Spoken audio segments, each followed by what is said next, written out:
तिला आग लागल्याची बातमी समोर येते। दरम्यान जोगेश्वरी पश्चिम येथे असलेल्या भागामध्ये हाय पॉइंट हॉटेलजवळ असलेल्या ब्रिज बिल्डिंगला ही आग लागली। दुसऱ्या मजल्यावर एका खोलीमध्ये ही आग लागली, त्यामुळे परिसरात देखील भीतीचं वातावरण पसरलंय। निवासी परिसर असल्यामुळे इथे लोक राहत असल्यामुळे आग अचानक लागल्यानंतर परिसरात भीतीचं वातावरण पसरलं।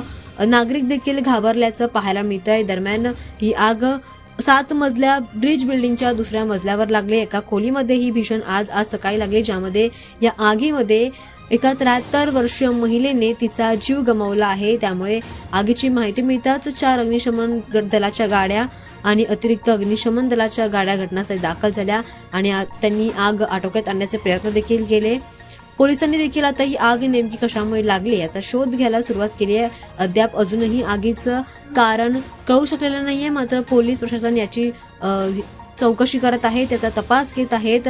आग आटोक्यात आणण्याचे अग्निशमन दलाने पूर्णपणे प्रयत्न केले आणि आग आटोक्यात आणण्यात आली। मात्र महत्त्वाचं म्हणजे धक्कादायक गोष्ट की या आगीमध्ये एका 73 वर्षीय महिलेने तिचा जीव गमावलाय। त्यामुळे शेजाऱ्यांमध्ये आणि त्या कुटुंबियांमध्ये भीतीचं वातावरण पसरलं।